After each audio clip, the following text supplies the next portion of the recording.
so people trusted me. So I got to sell their drugs, and I got to, have all my drugs for free.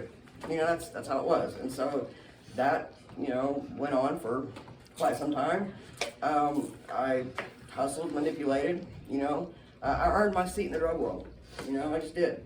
And they were glad to have me there because, I was an outlaw. I lived by the outlaw code, I was in the runners club too. Every pair of shoes I had was in the runners club. You know what I mean? They all knew that if we got pulled over, I was running, and I'd run and crawl up a tree a couple times. Crawl up a tree, like, look around like, yeah, dumbass mother, look at the cops, yeah, y'all can't find me, so I'm in a tree.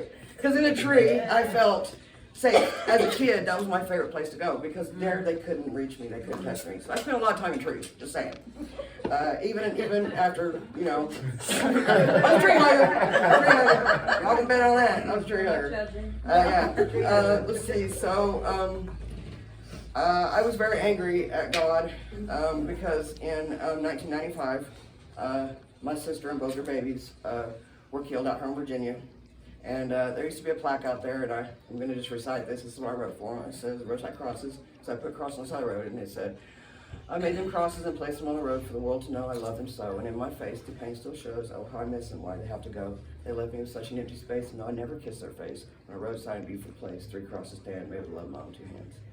And I was angry at God. I was so angry at God because I didn't understand why he would leave me in such a miserable place and take my sister and her babies from me. Yeah. The only comfort I found in that was that, he didn't leave anybody behind. She got to go to heaven with her babies. And, that was it. But I was angry. And, I did 34 years total in drug addiction. I mean, for real. And 25 years of sexual abuse and rape, at 23, I found another place I fit in, the bar. I was great because I loved to dance. And, I loved I didn't really like the attention that I got from the men in the bar, but I always had enough girls to, keep me from having to endure much of that. But one night, my cousin came in and said, hey, I got a designated driver. Because I was a designated driver a lot, because I've never in my life drank and drove. I never have. I've seen the devastation of that in my younger years, and I swore I never would, and I never did. So we had a designated driver, and I was like, yeah. So I drank a 50 Jägermeister, drank 2 Xanax bars, and went to the bar so effed up that I couldn't hardly stand up. And while I was there, this man, my cousin's cousin, I didn't know him. He wanted to dance with this girl, and I was like, yeah, I know her. So I went over, I was like, hey girl, you want to dance with my friend, little dude over there? And she's like, no man, my ex-husband's in here. He will F around and beat his ass. I don't want to see that little dude get beat up. And I'm like, okay. So a little bit later, drank a little more. She came over, she's like, hey girl, sit on my lap, play my hair. Come on girl, drag me out the dance floor. And it made him so mad because he felt like he was C-blocked. And so he got mad and he started saying, faggot this, faggot that. And I was like, man, you can take this faggot home. You know what I mean? I don't need this, And I stumbled out of the car and he just kept on. I was like, look, pull over and let me out. I was gonna stumble my ass home. My cousin was in the back seat. I didn't want to leave her back there. So I opened up the door and he shut my fingers in the door and beat my head off the back of the car. And he beat me half to death, and I couldn't even defend myself. My hands were broken, He dug my eye out of my head. He ripped my whole mouth open by sticking his fingers up my nose and jerking me backwards. He stomped me until he ripped my liver. He tried to kill me. And it was hate. It was hate because he hated the fact that, that girl didn't want to dance with him. And it was stupid, but it was how it was. And there wasn't such thing as hate crime then, so it just went right on by, and I developed, I knew right then that was it for me, drinking and pilling. Together, because that dude couldn't have whooped me. So that's just all there is to it. I wouldn't have took a beating like that. And, let's see. I dealt with chronic pain all my life. I've had rheumatoid arthritis since I was 14. So chronic pain has played a lot in my life as far as my addiction, because, the all done meth, it's a great painkiller, and it was a solution at one time, and then, until it became not a solution. I got busted in '98 with a friend of mine that had a disabled child. And yeah, I had a bag of weed, and I owned that, but the empty meth paper and all that was, hers. But I took the rap because I wanted to believe that she was going to take care of this child. I wanted to believe that, and I thought she was. and she didn't, you know, and she ultimately, you know, did meth till she died. I mean, literally. I mean, and I developed a lot of resentments because, you know, I can't even get housing and shit now, you know, I mean, I can't, even though I'm, you know, have come so far, I still can't get any assistance, you know, and that's, I still am working on resentments even in my recovery. Right, yeah. And so I had 2 serious relationships. I met a girl named Rochelle. She had 3 boys, and it was the first time I felt unconditional love. A part of, you know, I was the other parent. These children loved me. Their mom, you know, her mom took me in, brought me Christmas. I mean, it was the first time I felt a part of a family, a part of accepting being gay, being with a woman. It was so nice, and unfortunately, you know, she cheated on me with her ex-husband, and she got some carpet burns on her back, and I doctored them. And yeah, it was a bad deal. I couldn't forgive her. I just couldn't forgive her. I just couldn't, and I didn't know about forgiveness then. And so, you know, we broke up. I had some stints of sobriety in there with her for sure, with her and the kids. You know, I didn't do any drugs.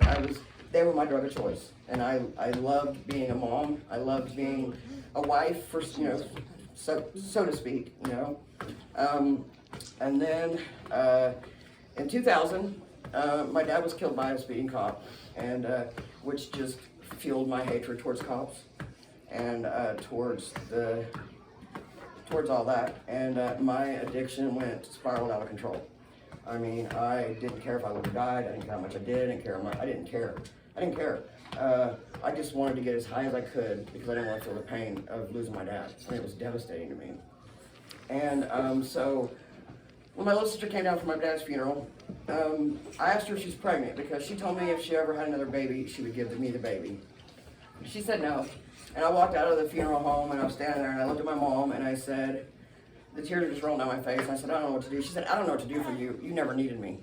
And it was devastating. And I mean, at that point, I was just like, I want to be like, bitch, you know, how could you, you know? But something inside of me said, if you ever had a child, you would never want your child to feel like that. You know, you would never want, so I had to realize that right then I'd done something to my mom to make her feel like, you know, she couldn't be there for me. So, you know, instead of hating her, you know, I loved her even more. And then, 2000, something else. I collected Cabbage Patch Kids. That was the only doll I ever played with, but they were my babies. And I had adoption papers for them, and I had birthday cards for them, and, you know, they were my kids. So it's ironic that in 2001, my daughter Aaliyah was born. And, you know, she was having a miscarriage, and I said no. I called the doctor and said, listen, can she come home? I don't want her to suffer another loss away from home. And they said, you know, yeah, if she starts bleeding, you're probably have to pull over and take her to the hospital. And I started praying. I never asked God for anything for myself, not anything. And, you know, I wanted that baby. And she was home about 4 days and she stopped bleeding. And my daughter was born 7/19 of 01. And I literally cut her umbilical cord and brought her home from the hospital. And she became my drug of choice.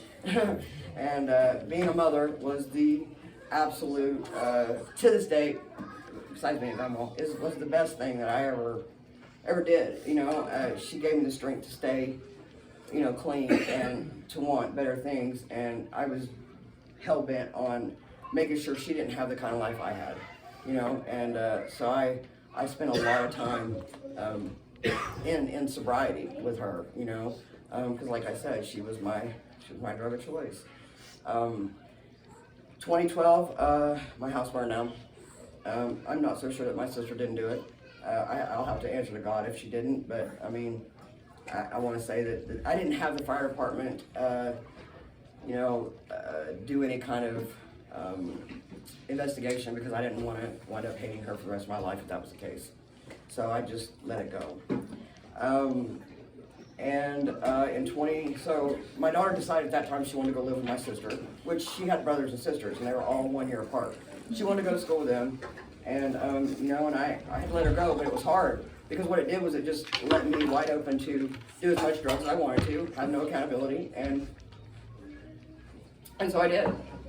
And there was one point in my addiction that I was out. I went to the river. I fished a lot. because even in addiction, that was the only place that I, found any connection with God. Because doing meth and stuff tends to darken your spirit. It doesn't leave you a whole lot of openness with a power greater than yourself. And I decided I was going to go out to this river and fish, and I got stuck out there. My truck got stuck. I got flooded in. Nobody could even get to me. I mean, it was just that serious. So I was standing there, and there was this big tree, and it had it was huge, and they had burned it, but there was one big tall piece that was still, standing, and it was so crazy because it had been pierced, and all the roots were down around grown down into the bank and down to the